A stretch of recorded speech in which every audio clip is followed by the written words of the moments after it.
Good evening, everybody. Welcome to the Malcolm Reagan Heritage Centre in Jerusalem. My name is Paul Gross. I'm a senior fellow here, and I organise the English speaking events that we have here, both in person and on Zoom. It's nice to see some familiar faces and some new faces as well. And we're delighted to be partnering once again with Camera, who do such incredible work and increasingly, unfortunately, increasingly important work. So we're going to be talking about a topic which is which has been in the news, of course, since October 7th. The whole question of anti-Semitism, rising anti-Semitism around the world, has been something we've all been all too aware of, and in the last couple of weeks, tragically aware of, because of events in the United States, in Washington, and also in Boulder, Colorado.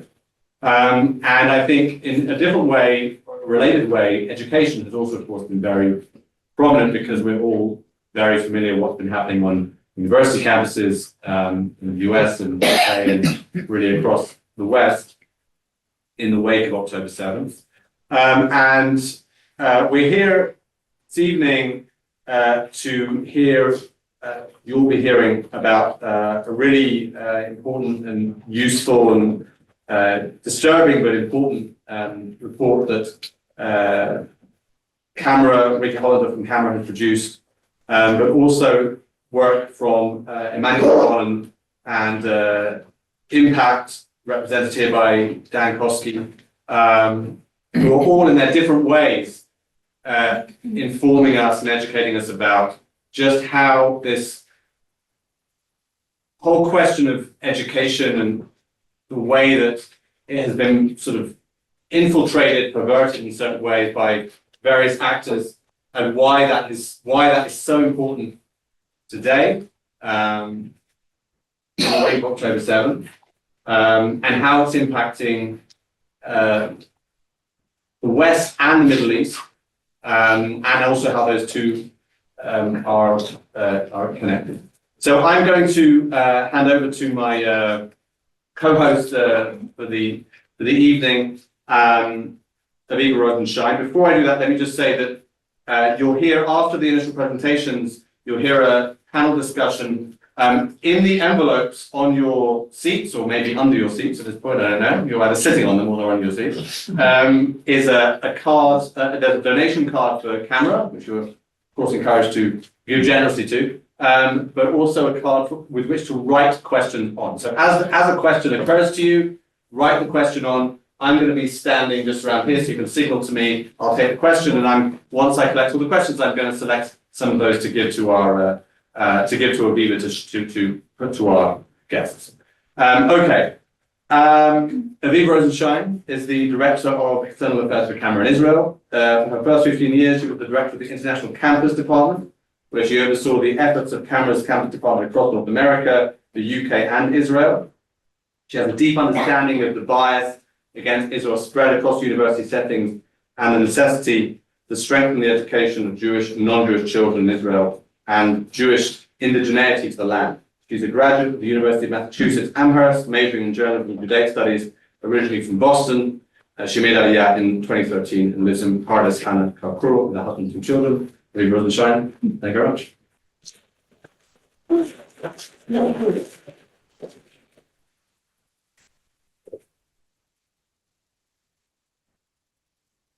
Thank you, Paul. Thank you, Paul, for the introduction. We appreciate the Reagan Center collaboration with Camera and bringing this vital discussion to the forefront, and we look forward to ongoing cooperation in the future. I'd also like to take a moment to thank my colleagues, Elise Fisher, Pam Yochai, and Shakar Kufri, who helped make this event possible. Thank you all for being here tonight for a critical and timely conversation, one that sits at the intersection of education, media, and the rise of anti-Semitism and anti-Israel bias in our societies. Camera has been monitoring the media since 1992, and that work remains central to our mission. We track how false and biased reporting, whether in US, UK, Spain, Israel, or Arabic language media tied to Western media outlets like the BBC, shapes not just public opinion, but the messaging of influencers, activists, educators, and government officials. We've seen how quickly misinformation spreads and takes hold. Just in recent days, false claims that Israel targeted civilians trying to access humanitarian aid were picked up widely, only later to be disproven, including by the aid organizations on the ground. Or the dramatic false claim that 14,000 babies in Gaza were at risk of dying, a figure repeated globally, then quietly retracted by some, while other outlets legitimize this hoax by failing to correct. These falsehoods are driving hate and violence across the world. But media is just one front. Since the 90s, Camera has worked intensively in the education sphere because we know that what begins in the classroom can ripple into society for generations. From biased campus lectures to anti-Israel indoctrination and elementary school textbooks, the messaging is clear and it is dangerous. I spent 15 years working with university students to combat anti-Israel bias and anti-Semitism across campuses in the US, the UK, and in Israel. I watched as chants like Zionism is white supremacy, long live the Intifada, went from radical to routine, fueling the kind of hostility and exclusion that has now turned, in some cases, to deadly violence. And we now know this indoctrination begins far earlier than in college. In UNRWA and Palestinian Authority schools, incitement against Israel and Jews is woven into the curriculum. Martyrdom is celebrated, Israel is erased.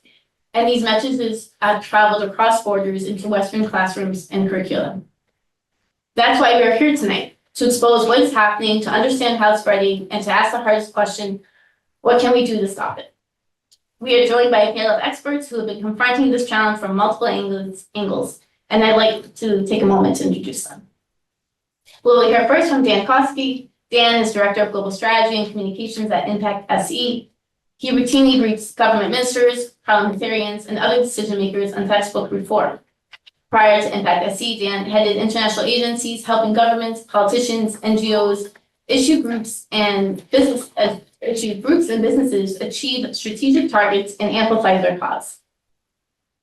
Dan has managed successful national and international campaigns, significantly raising public awareness on a variety of issues.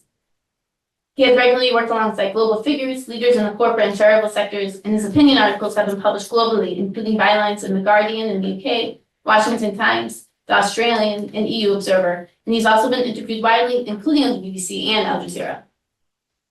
After Dan, we'll hear from Dr. Emmanuel Navon. Dr. Emmanuel Navon is an international relations scholar and author. He lectured international relations at Tel Aviv University. He was awarded the Best Professor of the Year by the Faculty of Social Sciences in 2022. He is a senior fellow at the Jerusalem Institute for Strategy and Security and a foreign affairs analyst for I-24 News. He also taught at Reichman University and at the IDF's National Security College. Dr. Navon has authored 4 books and dozens of articles that have appeared in prestigious journals such as the Review of International Studies, the Israel Journal of Foreign Affairs, and world-class newspapers such as Le Monde and Newsweek. His book, The Star and the Scepter, A Diplomatic History of Israel, is an academic reference which has been translated so far to Hebrew, Chinese, Japanese, French, and Italian. And then we'll hear from Ricki Hollander. Ricki is a senior media analyst at Camera. Her analyses and commentary and letters about the Arab-Israeli conflict, its media coverage and education issues have appeared in such publications as the National Review, Middle East Quarterly, Newsweek, New York Post, Spectator, Chicago Sun-Times, Allgemeiner, and the Times of Israel. She has lectured across North America and in Israel about the topic. And Ricki is also a co-author of the monograph Indicting Israel, New York Times coverage of the Palestinian-Israeli conflict. Her work with Camera's Education Institute includes curriculum analysis. Without further ado, I'd like to welcome Dan Kosky up to the podium. Thank you.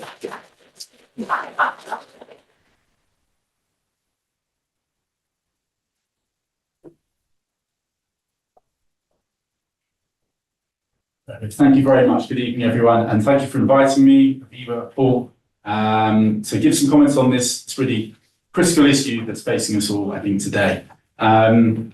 Before I dive in, just want to give you a couple of words about our organisation, Impact SC, the Institute for Monitoring Peace and Cultural Tolerance in School Education, so much more easily referred to as Impact SC. We are a research and policy institute, and we research one thing really and one thing only, and that is national school curricula, textbooks. Our research teams look at textbooks, they analyse them page by page, line by line, produce in-depth reports with real policy recommendations on how these textbooks should change. And crucially, we then go and share those reports with the governments in question, and we work with the governments themselves to try and deliver real change, to try and make textbooks across the world less hateful, more tolerant, more respectful. It's important to add, though, that we don't sort of do this in a vacuum. All of our research is benchmarked against international standards, standards that are mainly derived from documents from UNESCO, from other international bodies, and they're pretty, I think, incontrovertible standards. We believe that textbooks should respect the other. We believe that textbooks should not include hate. They should not include incitement. They should encourage peacemaking. They should encourage gender equality, things that I hope at least are universal standards. As such, our research spans a huge geographical area. We have research countries, textbooks in countries in Africa, in Asia, large parts of Europe. But I'd say the core of our work, or big focus of our work really, is the Middle East and North Africa. And as such, we have been for decades now looking very closely at the Palestinian curriculum, and that's really going to be the focus of what I say in the next few minutes. But I think before we dive into that, it's important really to have some understanding as to who runs the schools, who runs Palestinian schools. So until October 7th in Gaza, schools were run either by Hamas or by UNRWA.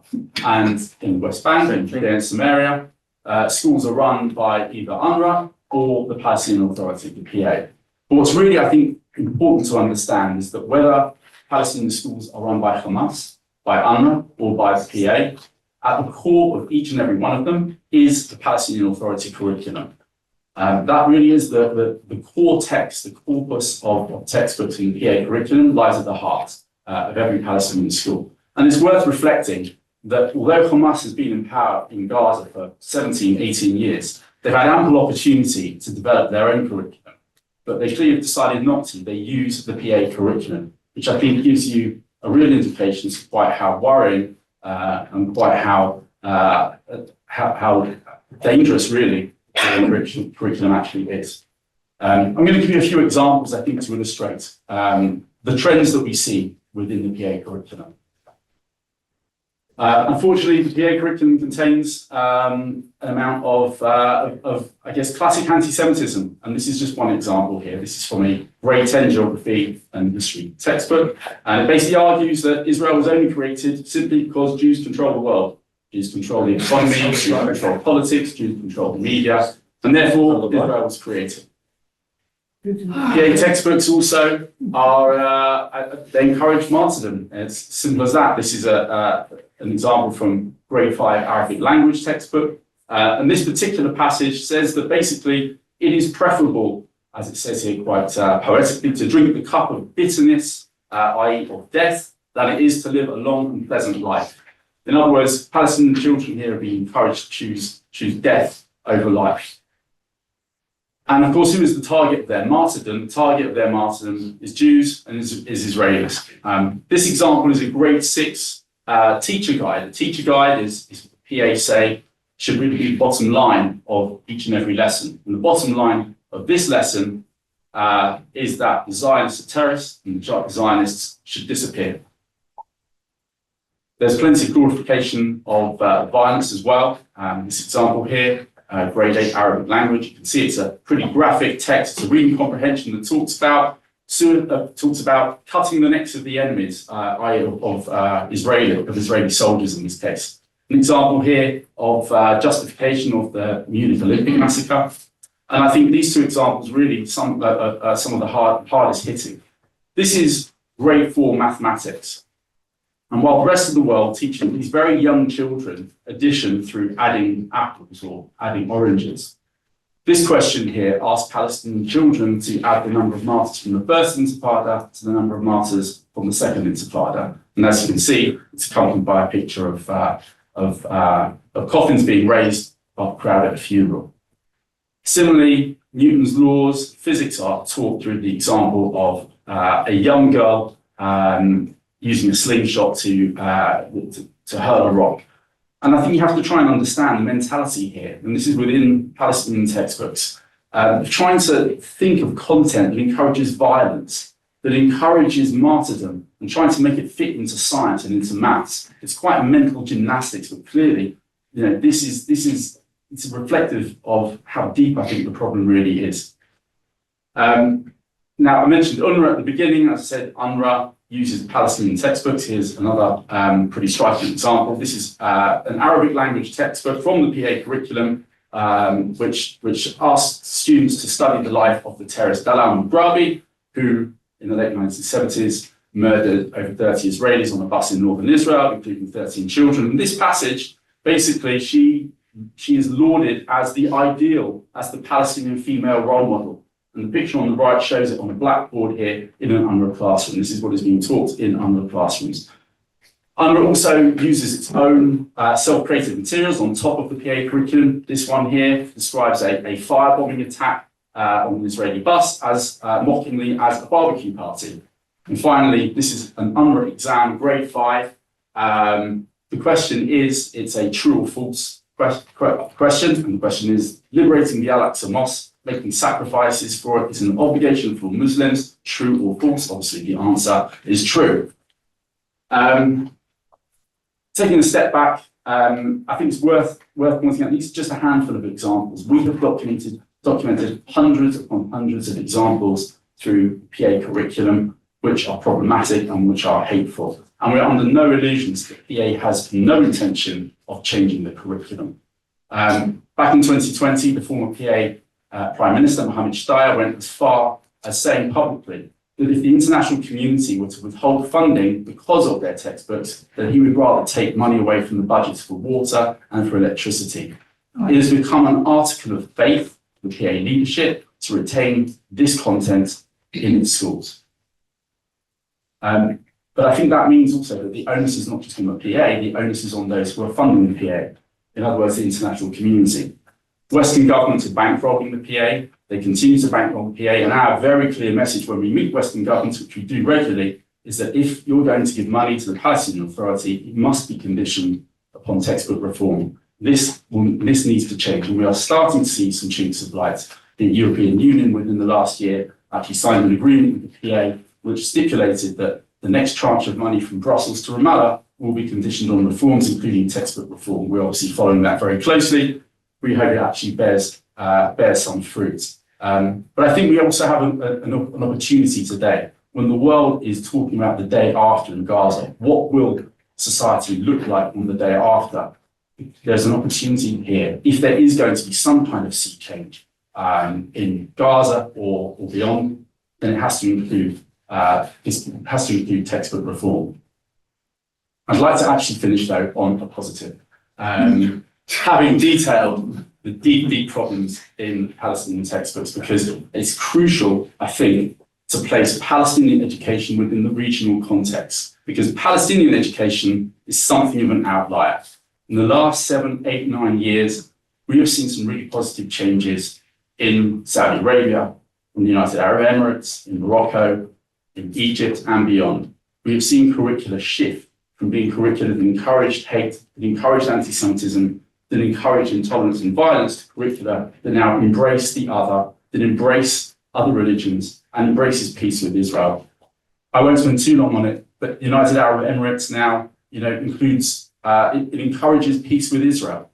In Saudi Arabia, where post 9/11 there was such a focus on the extremist education, content has been removed. They used to teach the protocols of the elders of Zion. Today, they teach peace with Jews, peace with Christians, peace with non-Muslims.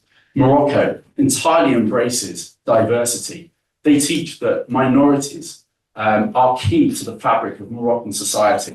This example here, I think, is a lovely example. It's grade 4 Arabic language, and it shows a Jewish boy hosting a Muslim friend for Shabbat dinner.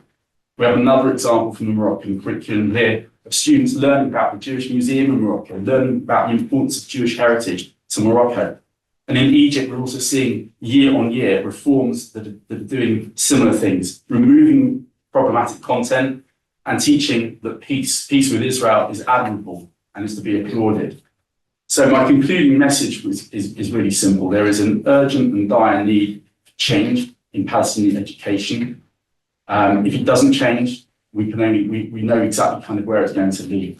But that is not a pipe dream. That is eminently possible, and it's shown by our neighbours here in the region. It's shown by the Emiratis, it's shown by the Saudis, the Moroccans, etc. In other words, if we want it to happen, it can happen. And I think really the only thing standing in the way of a similar process is the willingness to do so. I'm going to leave it there for now and invite Dr. Emmanuel Navon.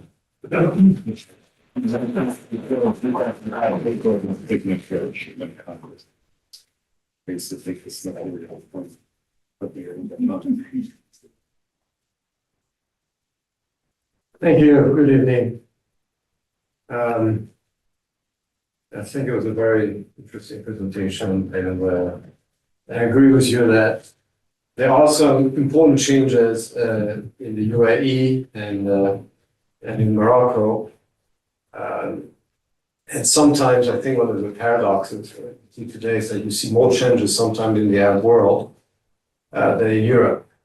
I'm going to speak a little bit about Europe. Yes, even though education or curriculum in European schools is not exactly my domain of expertise. I'm a professor in international relations, but I think that Camera does such an important work that I happily accepted the invitation and come talk about it. And as I was saying, very often today you see actually more positive changes towards Jews in certain Arab countries than in Europe itself. When in Europe, you have this very radicalized second and third generation of migrants, whose grandparents, it's very clear to them when you look at countries like France or the UK. I'm going to be talking about France and the UK. We look also at countries like Belgium or Sweden. And you see those 20-something youngsters that are very radicalized, much more than their parents and grandparents. You see this Muslim headscarf that has become commonplace among Muslim women in most European countries, but their grandmothers in North Africa did not wear it. And you see this indoctrination and this hatred. I mean, as we're talking, it's really tragic. I did my, my weekly Asbah short movie today. I was mourning 4 soldiers who died, unfortunately, on Friday. Young men in their early 20s, and contrasting this with those 20-something morons coming from Europe, such as Greta Thunberg, which is 22. To liberate Palestine, right? So those 4 youngsters, they gave their life for our freedom. And then you have those European Islamized radicals supposedly bringing freedom to Palestine. Now, I'm like, where in the Arab world is there freedom, for goodness sake? This Palestine, so-called Palestine, if Israel didn't exist, this so-called Palestine would be an autocratic failed state, and it would be as free as our neighbors, such as Lebanon, Syria, Iraq, Egypt, or Libya, right? So you see the impact of education in those countries, right? There's complete ignorance. People have absolutely no idea what they're talking about. And so let's look at it. As I said, I'm going to be talking very briefly about France and the UK. There are many countries in Europe, and we only have by now 7 minutes. But the point is that teaching this hatred of Jews in Europe is actually part of a strategy. There was recently a report that was submitted to the French government and recently leaked to the newspaper Le Figaro. And that report that was submitted to the Interior Minister shows how political Islam in general and the Muslim Brotherhood in particular are implementing a well-planned strategy for the Islamization of France and of Europe. Now, it's not a conspiracy theory. It's a 73-page report written by the French government, okay, by French high civil servants and officials that describe very precisely how the Muslim Brotherhood has been planning and taking over France by the quiet jihad in the rest of Europe. Okay. Now, this Islamization has been seen and felt in schools for years. And matter of fact, and I show it here in this picture on the slide, it first came to public attention in France in 1989 when a young Muslim girl showed up in a public elementary school with a headscarf or hijab. And the French government at the time didn't know how to react to that. What do? You know, the French are very, they used to be actually very serious about secularism. And you know, when you become an immigrant in France, or it used to be the case at least, you leave your religion at home and not in the school. So eventually the government decided to outlaw those headscarves, but it progressively lost control of its educational system. Now, this trend was documented in a book published in 2002 under the title Les Territoires Perdus de la République, the Republic's Lost Territories. The book compiles anonymous testimonies from teachers working in suburbs. It shows a growing rejection of the French Republic's core values such as secularism, gender equality, and freedom of expression in French public schools. The book also reveals worrying trends when it comes to anti-Semitism. For example, teachers report widespread anti-Semitic remarks, denial of the Holocaust, and harassment of Jewish students and teachers. And then, of course, there is the harassment and even the murder of teachers accused of blasphemy just for talking about Islam and the Prophet. In 2006, for example, Robert Redeker, a philosophy teacher, faced death threats after publishing an opinion piece in Le Figaro where he criticized Islam and Prophet Muhammad. In response to the threats, which including his personal information being shared online, Redeker was placed under police protection and went into hiding.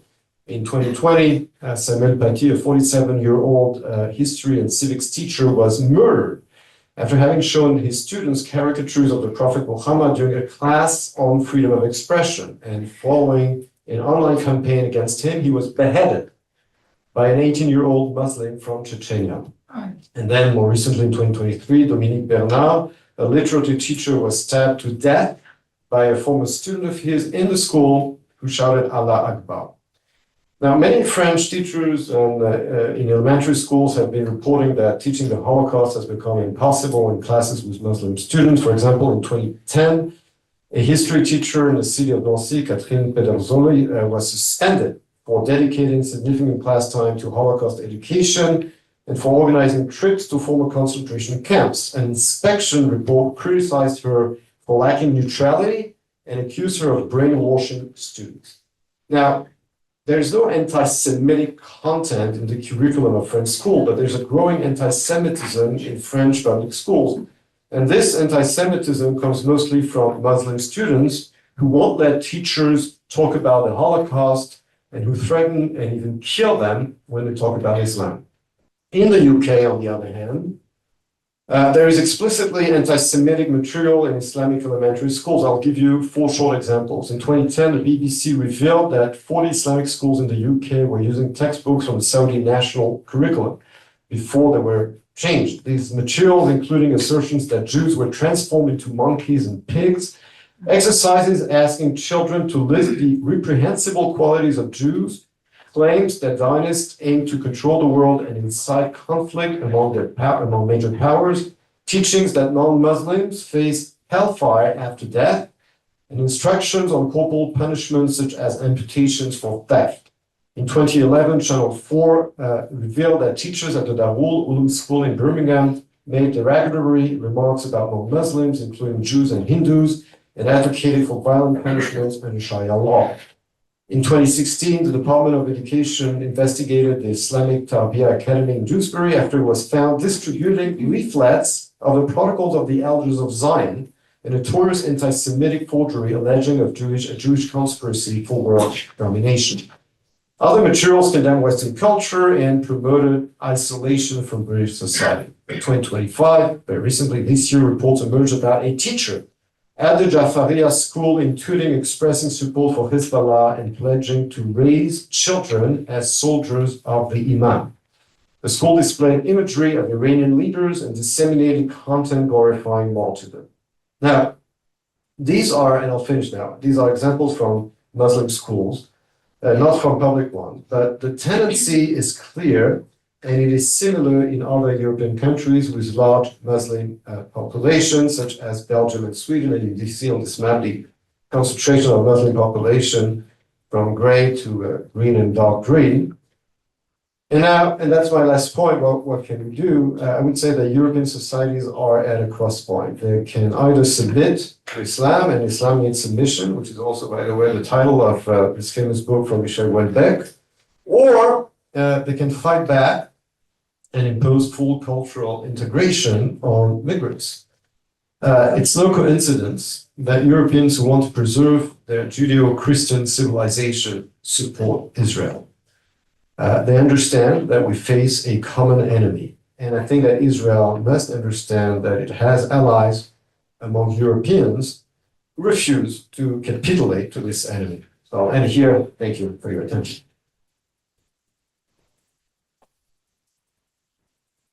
Oh, sorry. Call the next speaker, no? Ricki Hollander. Ricki, sorry.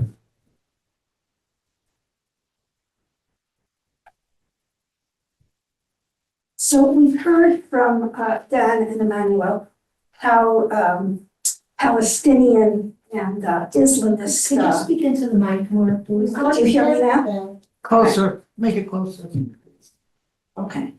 So we've heard about the Islamist and Palestinian entrance into Palestinian education and European education.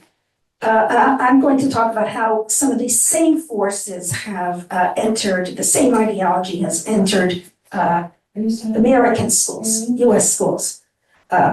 Since the 1980s, Hamas has been spreading its tentacles into the US. It's really hard for us to hear back here. Okay. Can you speak into the mic, please? So since the 1980s, Hamas has been spreading its tentacles into the US with networks for fundraising, education, and spreading anti-Zionist propaganda. And not just Hamas, anti-Israel BDS networks with ties to PFLP and other terrorist groups have become even more active since October 7th. And their growth and success is a result of a so-called Red-Green Alliance. The Palestinians and Islamists, the Greens, the so-called Greens, have aligned themselves with far-left Marxist and socialist groups, the so-called Reds. And we've just seen the horrific consequences, the double murders of young Israeli embassy staff in DC by an anti-Semitic terrorist tied to far-left organizations, and the terrorist attack by an Islamist in Boulder, Colorado. And it's this Red-Green Alliance, which long predated October 7th, that has enabled anti-Zionist, anti-Semitic propaganda to be pushed into US public schools by activist teachers and teachers' unions in school curricula, literature, and recommended resources. And this comes under the guise of social justice and Marxist thinking. And it has polluted the K-12 arena with a biased ideology that views Israel, that presents Israel as a separate colonial state, Zionism as a European colonial movement, and Palestinians as the indigenous people of the land who are victimized by foreign Jewish implants. Now, since its inception in 2021, Camera's education has focused on exposing and combating the spread of these lies and the misinformation in schools that are entering US public schools. So I want to bring as an example the Middle East component of the Choices curriculum, which is a social science curriculum for high schools that has until just recently been hosted by Brown University. Now, according to the program's website, its resources are used by 1 million students across the US, as well as it's also being used in 200 international schools. Now, of course, we don't know exactly which specific resources. This is probably a sum total of all the units and resources that are used. And there are 41 curriculum units, only a few of them, they're on topics such as history, geography, current affairs, and only a few address directly or indirectly Zionism, Israel, and the Arab-Israeli conflict. But given that this curriculum was under the auspices of a prestigious Ivy League university, and that it includes a unit on questions for U.S. policy regarding the Middle East, we decided to do a thorough investigation of the relevant materials. And we also investigated the Brown University Center for Middle East Studies and the toxic and extremist anti-Israel ideology that's promoted and disseminated from there. So the Choices curriculum's Middle East component is informed and influenced by that Middle East Center, which according to its mission statement is the hub for Middle East studies at Brown. So I want to look at that Center for Middle East Studies. The founding director of the center, which was established in 2012, is Bashara Dumani, a radical ideologue who also served as president of Birzeit for 2 years in 2021 to 23, during a period where Hamas ideology flourished. And his declared goal at Brown is to shape the agenda of knowledge production on Palestine and Palestinians. He's brought in activist speakers and activist scholars who portray Jews as settler colonialists who took over native Palestinian land and who dismissed the concept of a Jewish homeland, Jewish history, and a Jewish people as myth and legend. And they portray efforts to combat anti-Semitism as part of a Jewish colonial conspiracy to delegitimize Palestinian resistance, which is their preferred term for terrorism. Some visiting professors have used Nazi terms to describe Zionism. One declared that it adopted the logic of an that Zionism adopts the logic of an ethnic, racial, pure state. Another referred to Jewish Kristallnacht mobs thirsty for Palestinian blood. And many of the contributors to the curriculum, to this Choices curriculum, to the Middle East component, were affiliated with this Center for Middle East Studies. So we launched our investigation of the curriculum well before October 7th. We carefully researched the most recent version of the related content, which came out in 2022. We watched hours of videos to analyze all those that addressed Israel and Zionism and that are embedded in the digital version of the curriculum. And we read all the curricular texts, assignments, etc., related to the topic. There were no textbooks that were associated with this curriculum. And what we found and published about revealed the extent of a biased anti-Israel agenda that has paved the way for the explosion of extreme anti-Semitism that we've seen in schools, especially since October 7th. Both the readings, the curriculum's readings and videos overwhelmingly offer the same type of anti-Zionist narrative that's promoted by Dumani and his colleagues. They present Zionism as a foreign movement, founded by a foreign group of Jews who pushed for Jewish settlement despite only a tenuous connection to the land, an ancient history. The eternal Jewish connection to the land of Israel is downplayed, and the central role of Israel and Zion in Jewish culture, religion, and history is erased. Instead, students are taught that Zionists were allowed to dispossess the indigenous Palestinians because of prevailing sympathy for Jews following the Holocaust, and that Zionist Jews rejected coexistence with native Palestinians because they pushed for Jewish supremacy and continued to seize more and more Palestinian land for their colonial enterprise. The curriculum's equally disturbing historical revisionism erases Arab rejectionism, aggression, and terrorism. Terrorist groups are called resistance groups, and the only references to deadly and brutal terror attacks are sanitized and justified as armed struggle against Israeli occupation. So I just want to give you show you a few very, very short clips, abbreviated clips, to give you a flavor of what they're teaching. And this, it's perhaps not as crude as what Dan has shown, but this is. So first we see Rima Hamami. She's an anthropology professor at Birzeit University. You can see. Yeah, I just want to make that.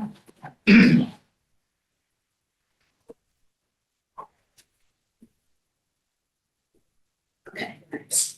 Okay, she's a professor at Beer Site, but she was also affiliated with the Brown's Center for Middle East Studies. So, oops. Now, how do I?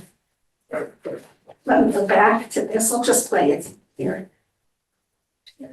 The Zionist movement, who represented the vast majority of Jewish people at that time, wanted that home to be in biblical Israel, which was Palestine. So we have this problem. We have one group of people saying this is our biblical homeland, and another group of people who are living there saying that this is where we live and where we've been living for thousands of years. But due to the circumstances of the time, and the understandable sympathy with the Jewish people, the UN decided to what they call partition, to split the land and say, okay, these parts are going to be the Jewish homeland, they're going to be called Israel, and these parts are going to be for the Palestinians.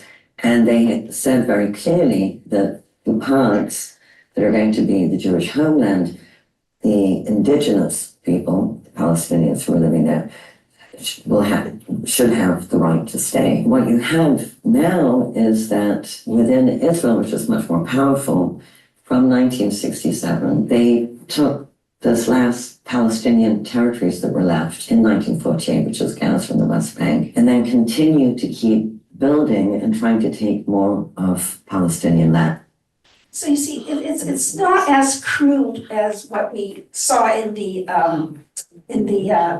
Palestinian curriculum, but here she erases Jewish history in the land post-Bible. There's no centrality of Israel to Judaism, no rejection by Arab leaders of peace with Israel, no Arab wars of aggression or campaigns of terror to rid the region of a Jewish state, just Palestinians as the indigenous people and Jews as the settler colonialists. Now this one is Srimati Mitter, professor of Middle Eastern History and Public Affairs, also affiliated with Brown's Center for Middle East Studies.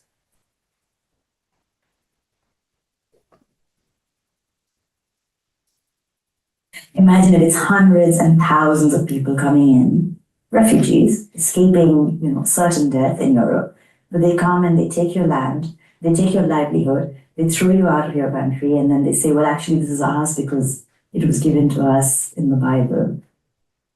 So these propagandists, because that's what they are, they've learned to use sympathy for Holocaust victims and survivors as their inoculation against charges of anti-Semitism. So instead, Mitter portrays, and the others portray the problem of Jewish refugees, not as having them take refuge in Israel, but of selfishly pushing out the native Palestinians from their land and depriving them of their livelihoods and freedoms. And finally, I want to show you last one. It's Adi Ophir, an anti-Zionist Israeli who on the fringes of society, whose academic career is dedicated to delegitimizing the Jewish state. As a visiting professor associated with the Center for Middle East Studies, Ophir provides a Jewish Israeli fig leaf for the center, although he actually spoke the most toxic anti-Semitic views. In fact, he's the professor I mentioned earlier who talked about Jewish Kristallnacht mobs thirsty for Palestinian blood. And his point is to portray Israel as a racist and apartheid state. He actually even announced, not in this video, but he has announced that he prays for the end of Jewish supremacy in Palestine.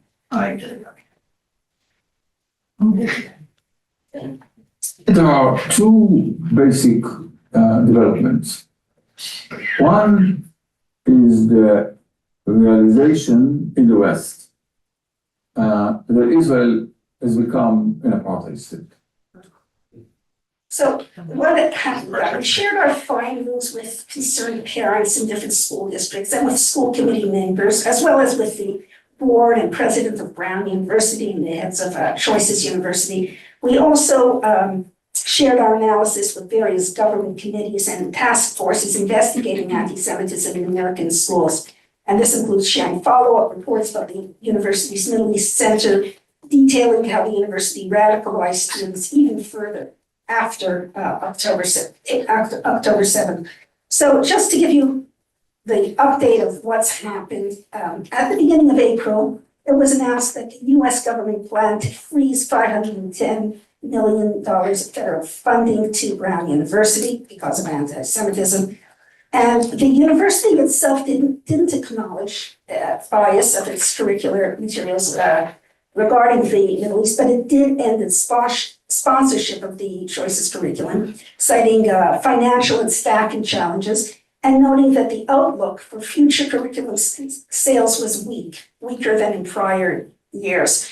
So this just goes to show how important it is to continue to research, expose, and publicize the toxic lies that are being promoted in schools and to push back against them.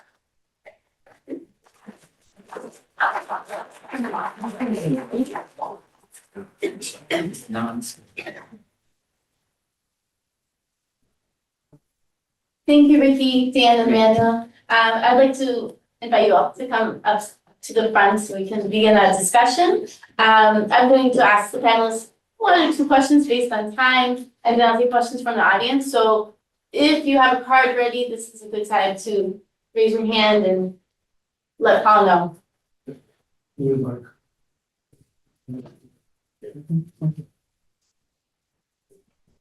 this is a good idea. If you have questions, maybe pass them down the road so we don't.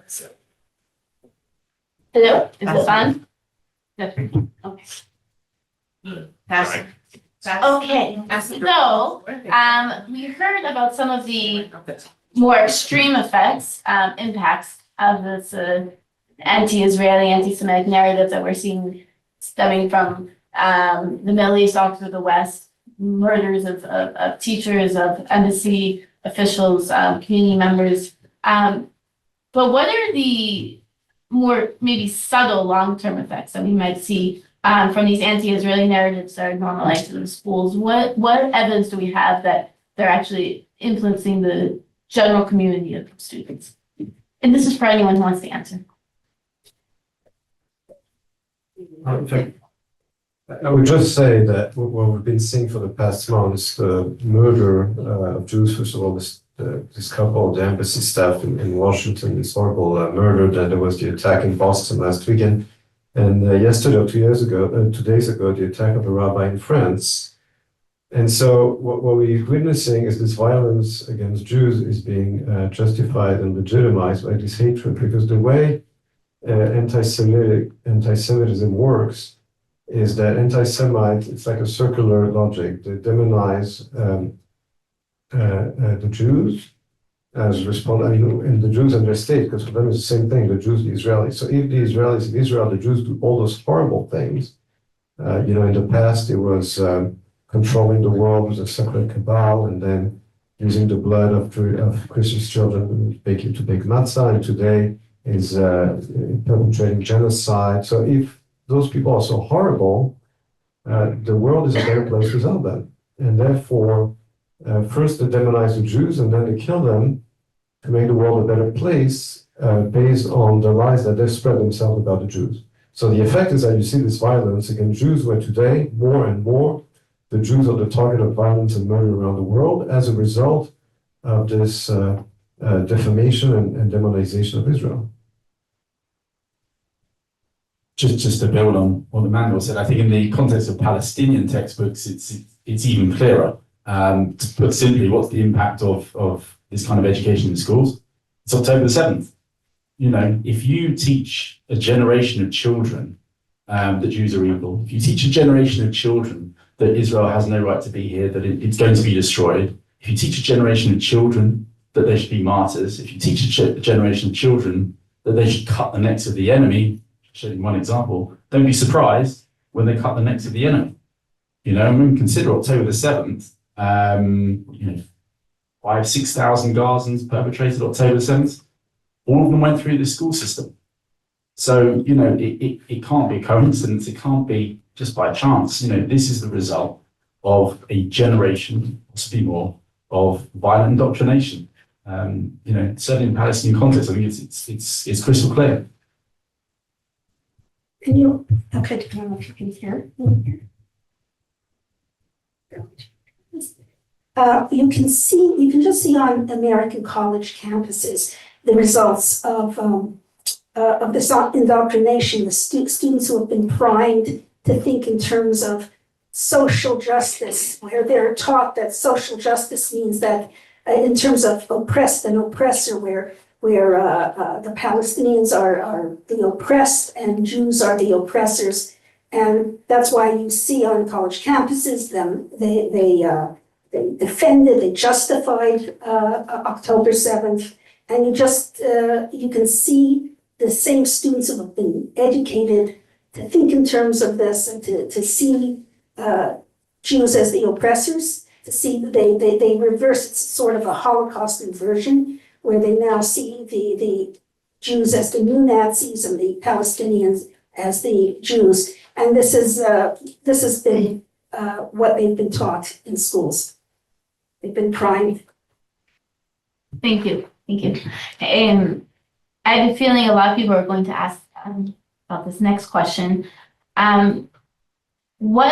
What can we do to remove it? I know you mentioned, Dan, for instance, you mentioned examples of Saudi Arabia, Morocco, even Egypt, that has the curriculum has been bettered. We spoke a little bit, Ricki, about the choices curriculum. So what are the actual steps? How is this happening? How are any of the anti-Semitic material being removed? What can be done? Is there any hope for the Palestinians?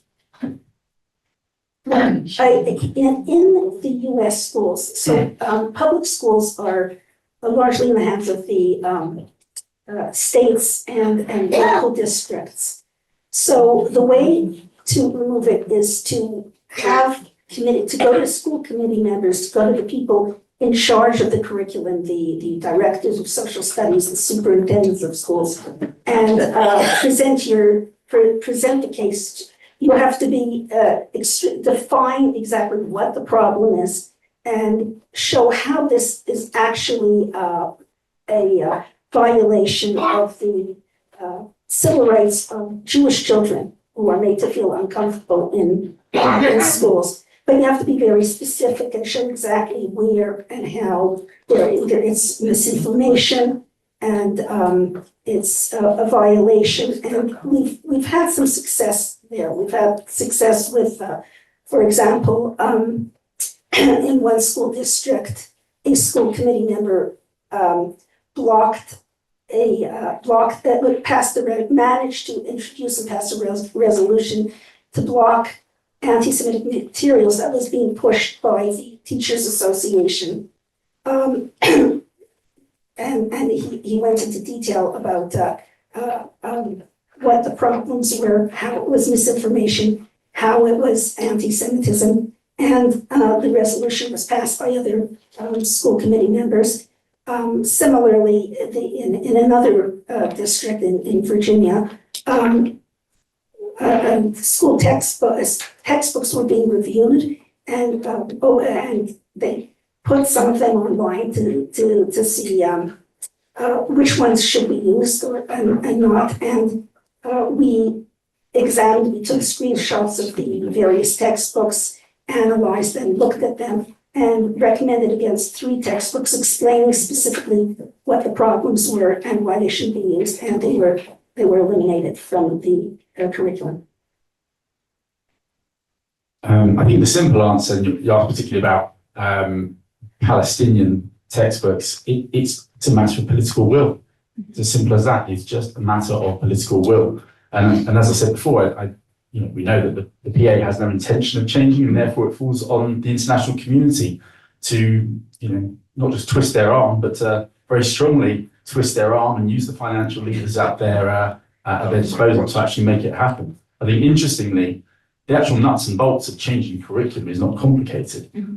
You take the offensive material, and we've mapped it out, we've documented it, we know exactly where it is, and you replace it with something else. And it doesn't have to, the textbooks themselves don't have to look different, they don't have to feel different. You can keep the same cover, you can keep some of the material, but just replace the harmful material with something else. So, for example, I use the example in the presentation of Dalal Mughrabi, the female Palestinian terrorist. That's a genuine reading comprehension from an Arabic language textbook.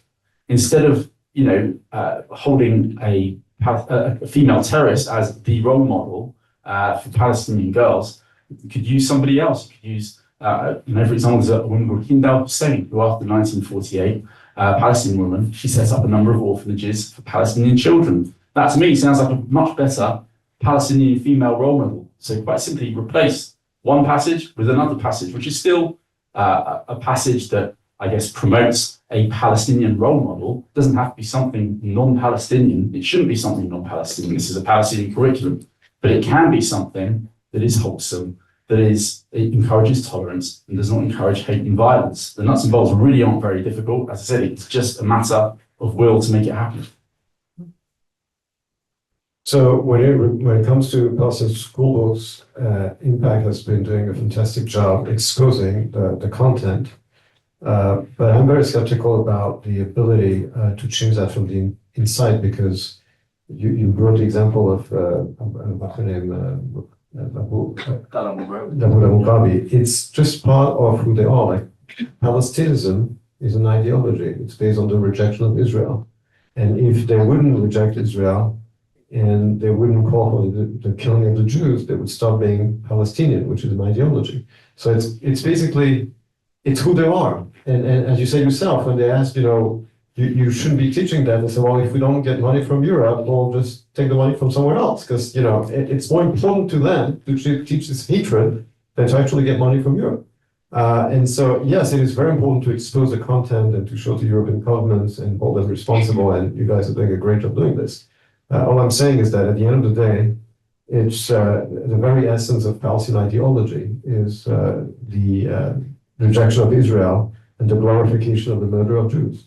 Regarding US campuses, I think that there's a good start in the past 3 months of simply cutting funds to those universities. You can't, ask. It's like teenagers when they ask you to get out of their life, but they ask you for their pocket money at the end of the month. It's just the same thing with universities. If you want to teach your kids to hate America and Western civilization, don't go to the government asking for money to teach that. And I think that cutting the funds for this university is a good start. Not sending your kids to those places is another good idea, because why spend all this money to be brainwashed about all those insane ideologies?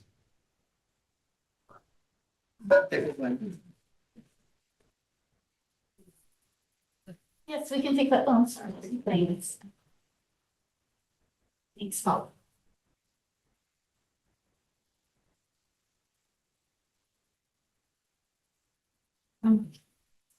This is for you, Emmanuel. Why are we not seeing moderate Muslim leaders in Europe following the lead of the UAE and Saudi Arabia in teaching more tolerant Islam? Because when they do, they get killed. So there's one, for example, in France is very famous, Imam Shangumi, but his family lives in the UAE, and he lives under 24/7 protection from the police, and he has to sleep every evening in a different place.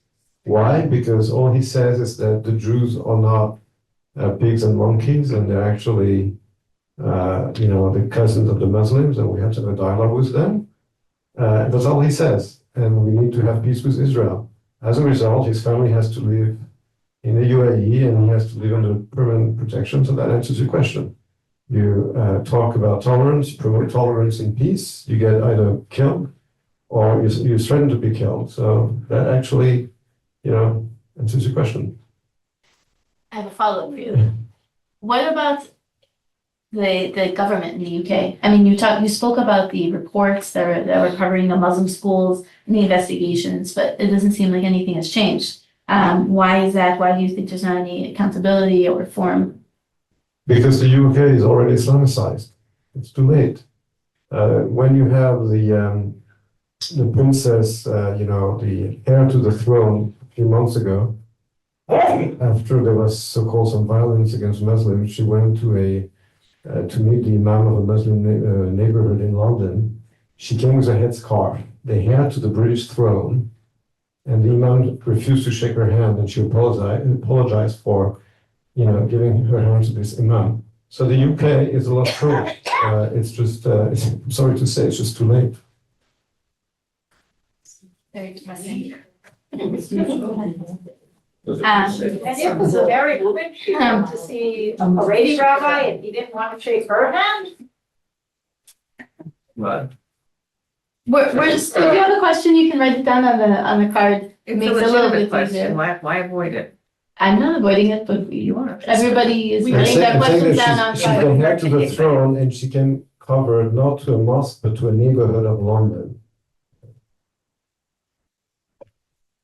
To what extent, this is again also for anybody who wants to answer, do you believe the mainstream media is contributing or amplifying what is being taught in these schools? And this is for any of these schools.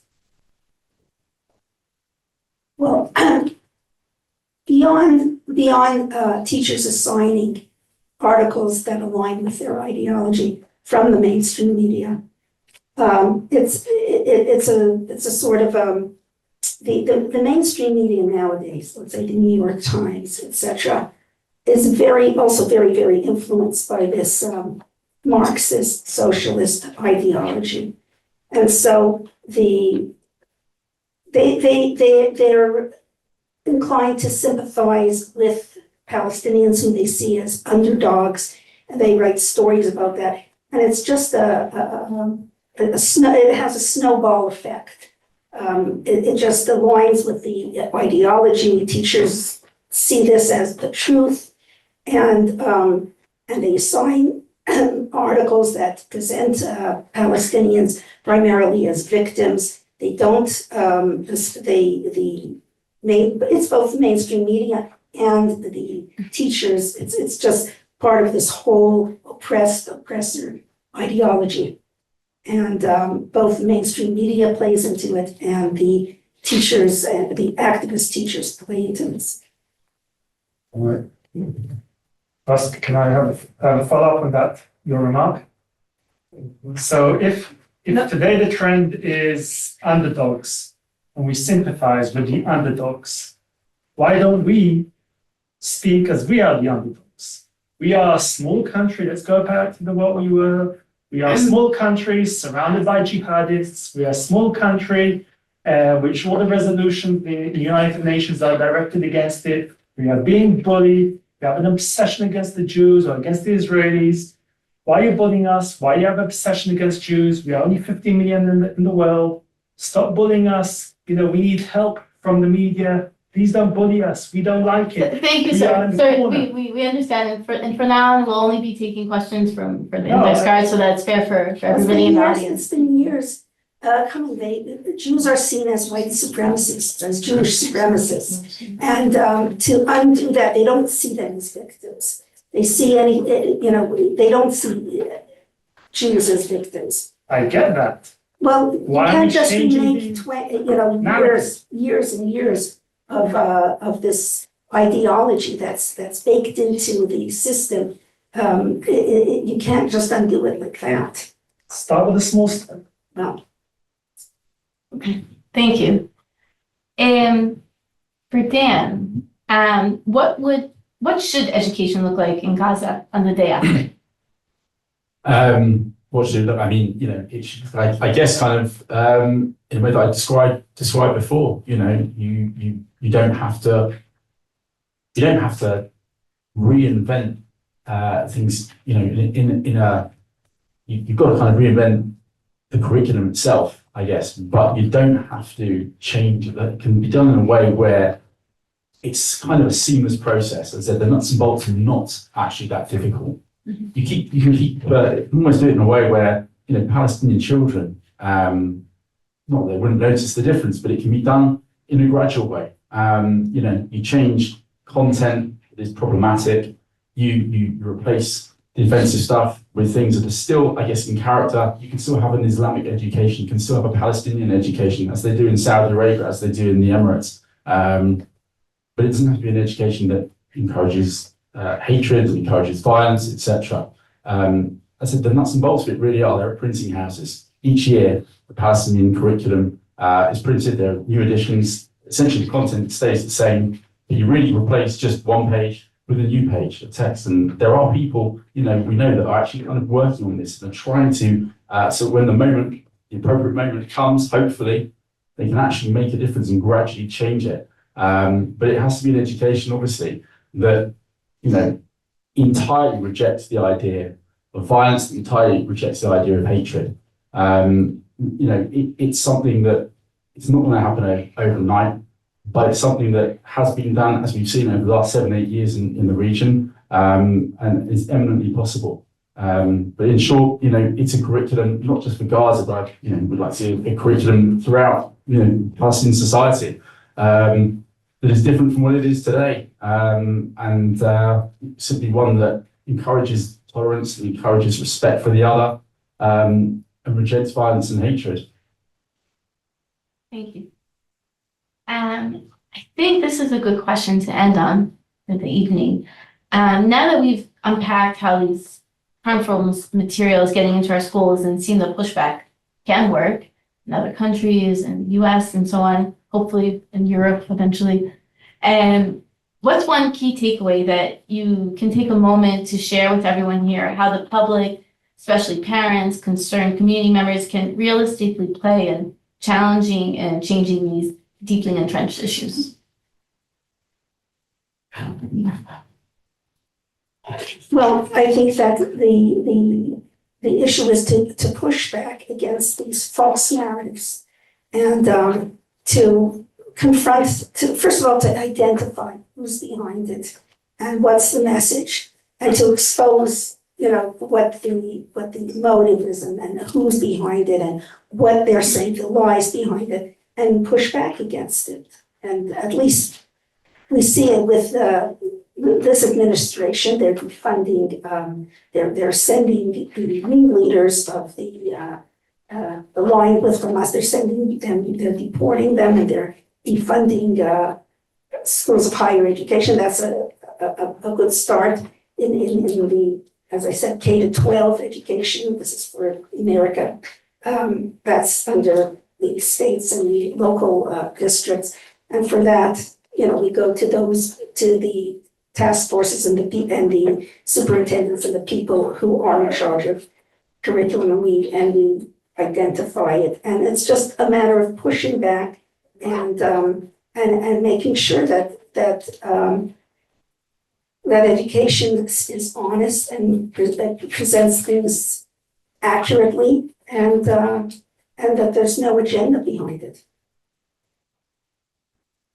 I think if there's one takeaway, I think one practical takeaway to try and change the situation as it appears to Palestinian education, change will come from the outside. It's not going to come from within the Palestinian Authority. And I think therefore anybody who's a citizen of another country, whether that be the US, whether that be the UK, countries that actually could help to catalyse some sort of change, who are funding the Palestinian Authority, who are funding UNRWA as well, who also have a huge role in Palestinian education. I think anybody who wants to make a difference, try to raise awareness with those that make decisions, whether that's the US, whether that's the UK, whether that's France, Germany, wherever you are from. If you have a say, if you still pay taxes in particular, know where your tax money is going, because this is partly where it's going. And if each and every person, I think, can raise that awareness amongst the people that can actually make a difference, because as I said, the difference will be from the outside. It's not going to be, certainly at this point in time, from within.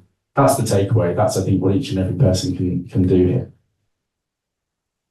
So my recommendations to academics and to journalists, and you were mentioning before the ideology of the New York Times. I don't think it's ideology, it's the lack of courage, because you don't advance in your profession if you don't toe the party line. And they also get a lot of money, all those media from Qatar. It's less ideology than opportunism.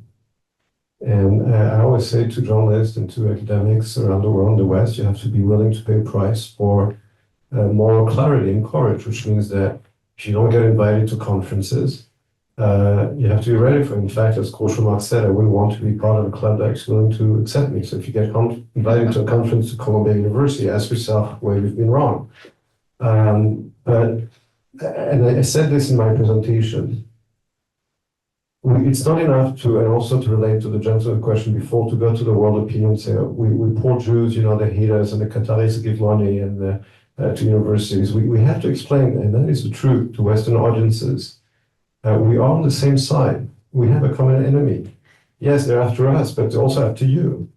So, the reason why you have this alliance between radical Islam and the far left in Europe and America, even though they have nothing in common, but they have a common cause, a common enemy, which is to undermine Western civilization.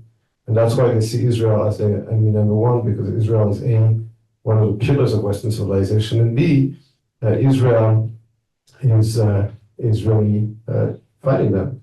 So you have to go to them and say, yes, they're after us in Israel, they're demonizing us, they're lying, they're defaming us, colonialists, whatever, all this nonsense. But they also go to you, they also buy your professors with Qatari money, they're also presenting your civilization as a source of evil.